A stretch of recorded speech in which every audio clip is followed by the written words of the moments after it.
The Idries Shah Foundation podcast. Practical Psychology for Today. Featuring the works of Idries Shah, voiced by David Alt.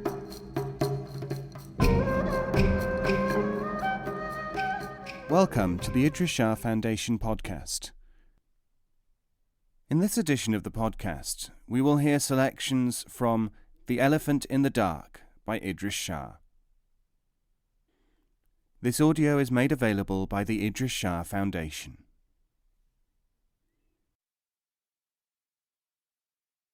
The late abbot of Downside, author of Western Mysticism, Butler, Dom Cuthbert, London, Grey Arrow, 1960, which is regarded as something of a classic, clearly states that, placing himself definitely in the point of view of Catholic theology, God can give particular revelations and mystical gifts to Muslim mystics. He defines what is needed from the Christian point of view to make it possible for such events to come about.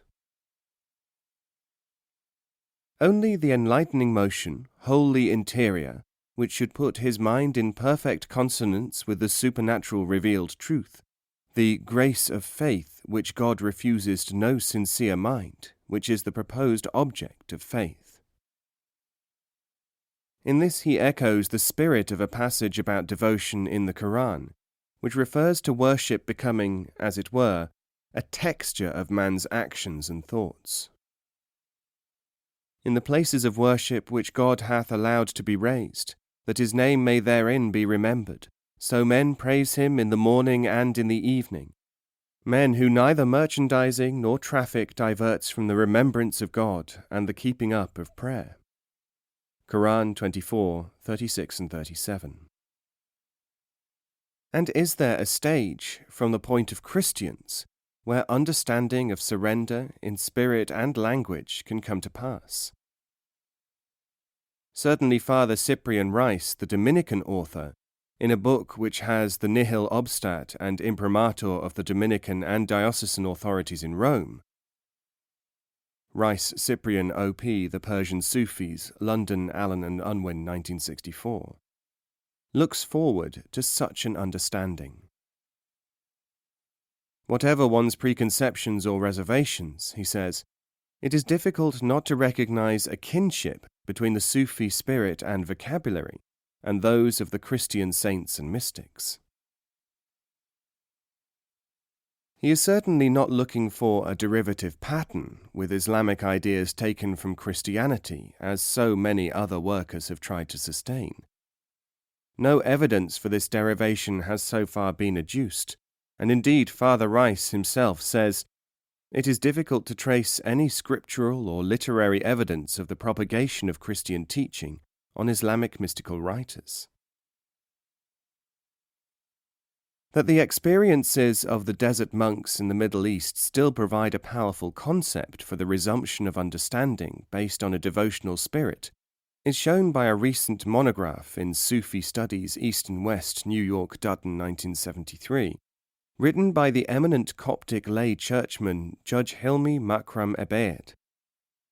In his Possibilities of Eastern Moral Influence on Modern Civilization, he reminds us of the original identity of interests of the Muslims and the Christian monks of the Egyptian deserts, whose numbers, he says, may have at times exceeded 500,000 of several nationalities. Their tradition lives on. The Christian community of Egypt today numbers about 4 million. Dr. Ebeid, in invoking the long-standing and powerful bonds between the Egyptian Christians and their Muslim fellow countrymen, concludes with the general assertion that the revitalization of spiritual life in the modern world may well come through Islamic sources. Father Rice, as a Catholic, echoes this feeling, where he looks forward to a special future role for Islamic spirituality as, he says, to make possible a welding of religious thought between East and West, a vital ecumenical commingling and understanding, which will prove ultimately to be, in the truest sense, on both sides, a return to origins, to the original unity.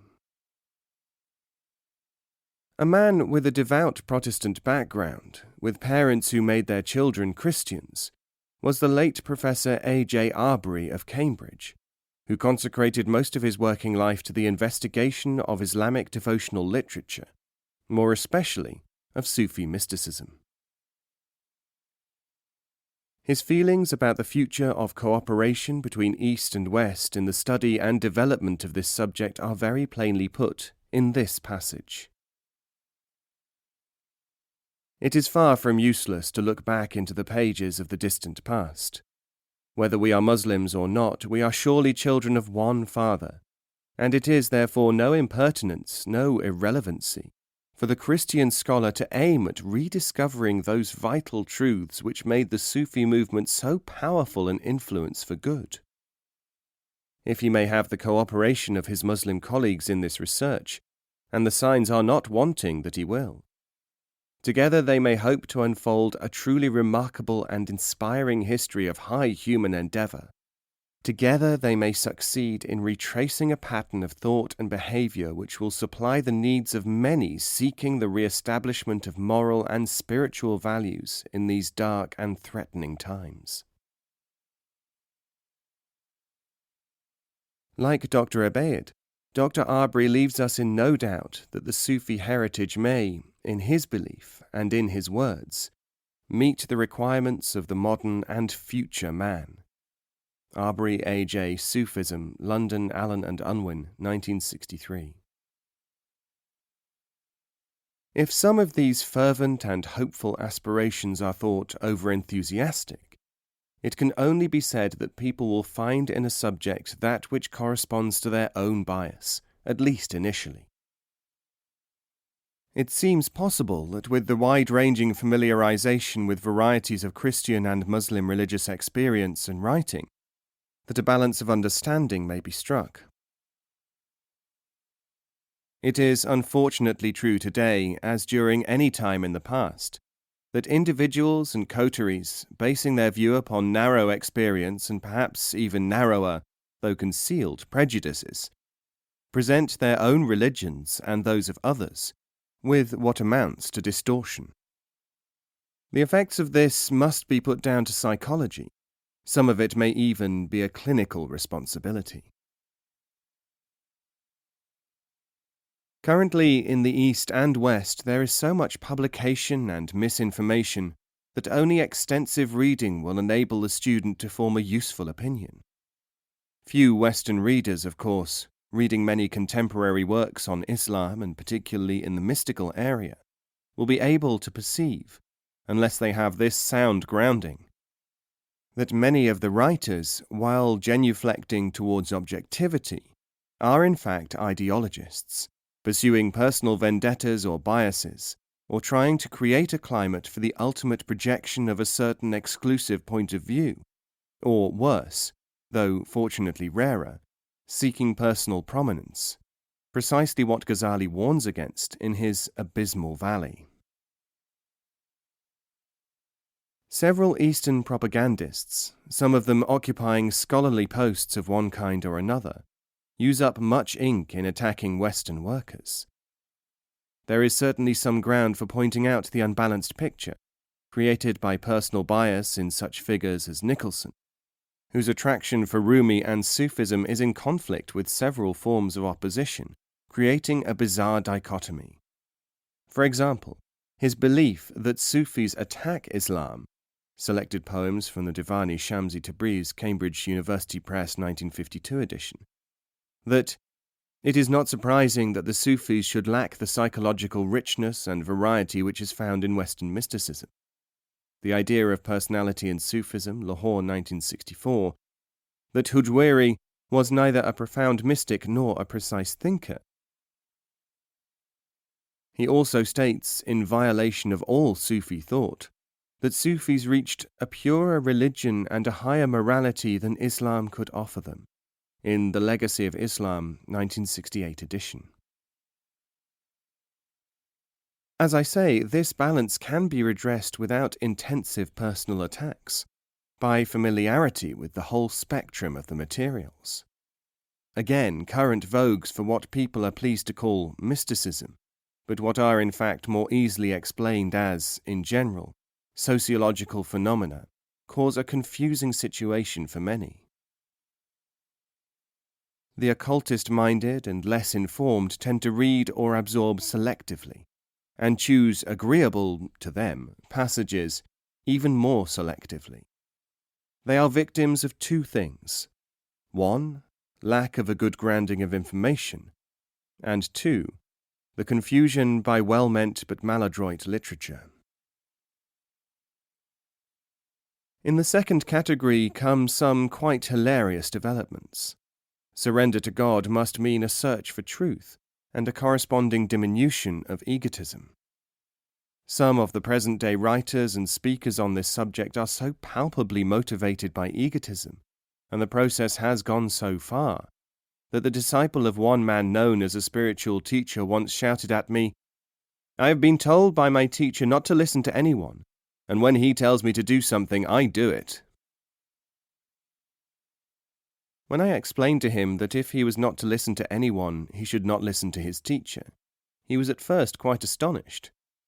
Because there had been so much talk of occultism and Sufism, I devoted a great deal of time in The Sufis to showing how occultist aspirations, based on transient greed for power and knowledge, were unworthy and ineffective, and also, in many cases, stemmed only from the uncritical acceptance of a distorted tradition.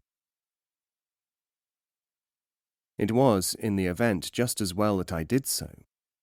This has enabled me for nearly 10 years to dissolve the aspirations of people who approach Islamic mysticism as if it were some sort of magical system which would give them power of enlightenment without training and discipline. It has been responsible for making it possible to shed those people who are in fact clinical cases and not primarily seekers after truth. But as fast as one manages to establish this principle, fresh recruits, drawn from the readers of the real occultists, including people who think that they have a religious bias and will not investigate and describe the distortions which they are unconsciously provoking and perpetuating, while overtly opposing them. Fresh recruits, brandishing these so-called serious books, their hopes inflamed, clamour to be taught secrets. This merry-go-round has reached such proportions that I have to deal with an average of 30 letters a day, many from the readers of the serious books who have not had any opportunity of learning about the trivial, misunderstood, and vestigial nature of their metaphysics. But while we are on this subject, it really must be stressed that this phenomenon is not new. Approximately 1,000 years ago, Ali al-Hujwiri, in his Kashf al-Mahjub, Revelation of the Veiled, now recognized as a Sufi classic, emphasized that there were many mere imitators and people who practiced what they imagined to be ecstatogenic processes without a suitable context. Fortunately, by the process which is known these days as feedback, measuring and assessing the results of what one does by people's reactions, it is possible to see these developments at work. Those who, failing to go a sufficient distance towards surrender to God, whether they be Christians or Muslims, can easily be shown, more especially in the light, too, of modern psychology, for what they are.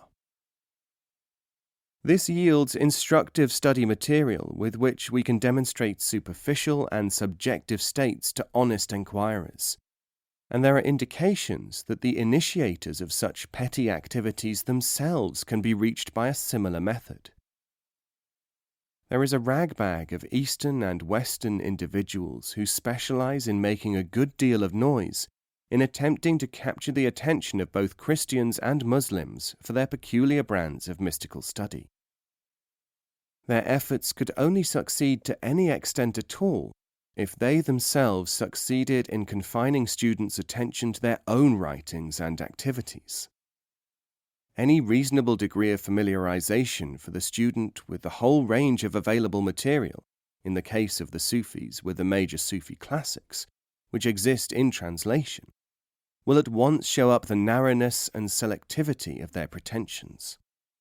Even unreliable translations give enough material to fulfill this function. The danger here, of course, is that the common human desire to seek a system, a limiting framework through which to work, an ideology which will apparently answer all questions, may tempt numbers of otherwise far more flexible, far-sighted and useful individuals to narrow their perspectives to one or more of the formulations which are offered by these would-be experts, whose main distinguishing characteristic is often that in selecting one contention about mysticism they automatically ignore another, equally valid or emphatic one, said, written or practiced by our major teachers. In the manifestation of the surrender to God as a way to salvation, therefore, the problem remains what it has always been, to avoid total generalization as much as total narrowing of doctrine. This is not easy to learn and to practice, but it undoubtedly distinguishes the great teachers from the would-be ones, the ones with interior perception of truth, from those who imagine that they have it because they happen to specialize in this or that. In other words, who have adopted an egotistical posture and seek to defend it by attacking other people and peddling a partial account of mystical information. Thus, knowledge and understanding are vitally important prerequisites to the ability to surrender. A person does not surrender to God in the sense in which this technical term is used by Christians and Muslims, merely by becoming a consumer of ideas or emotions. There is a serious danger that the presentation of the surrender concept may take on a titillating aspect where all that is stimulated is the amour propre, where, above all, something which is a very definite procedure is mistaken for a somewhat easy golden key. Modern psychology has done us the service of stating baldly that there must be a difference between modesty and masochism. And as an example of how lack of information, or hinting in a certain manner, can arouse uncritical and even absurd expectations, I would like to give you an analogy from recent experience.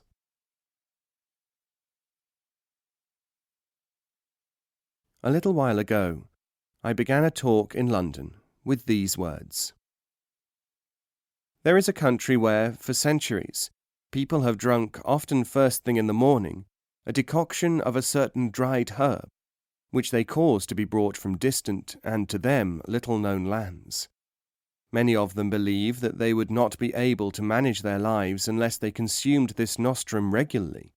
They have fought wars over it, and in time of war they have taken immensely complicated and hazardous pains to ensure its continued supply.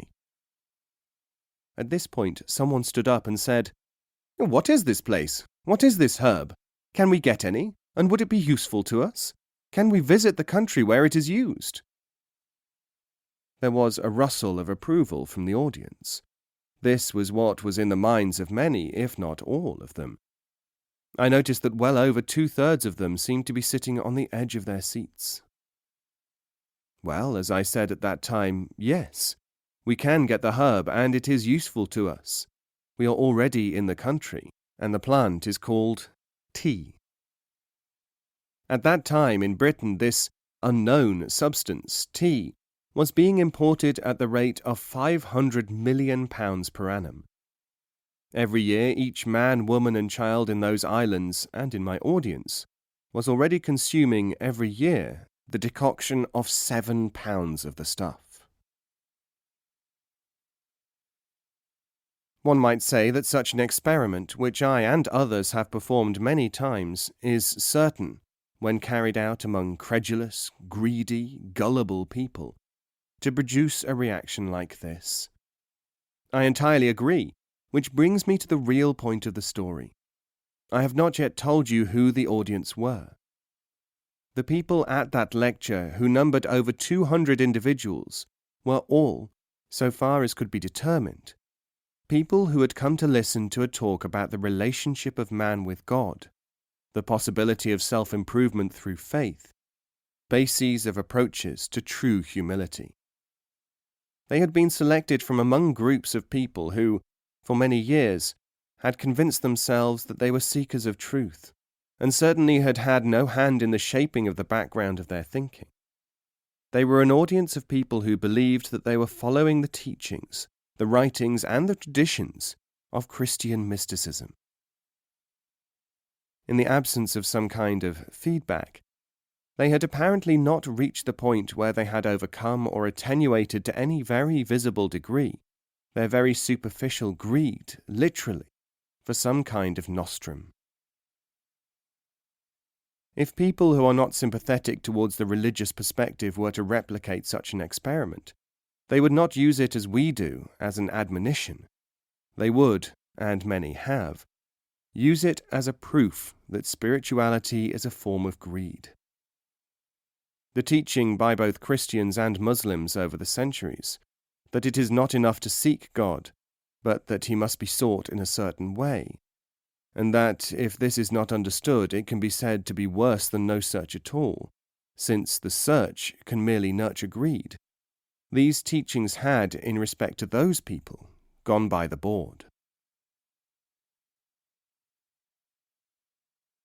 Some Sufi mystics in Islam have been fiercely criticized for allegedly forbidding their disciples to perform pilgrimages or carry out other holy activities until they were in a state in which they would not only benefit, but would not suffer through feeding the wrong part of themselves with a spurious experience.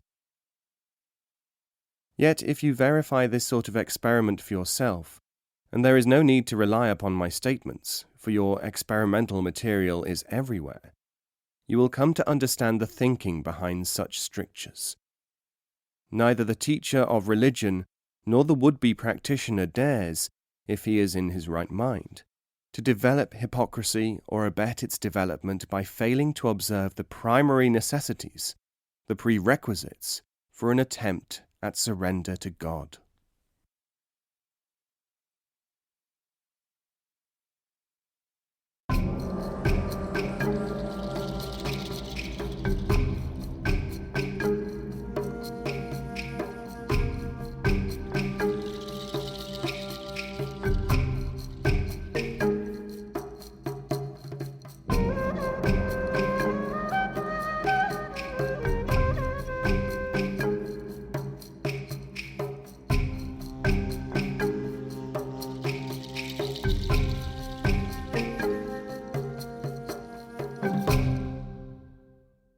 This podcast is copyright 2016, the Idries Shah Foundation.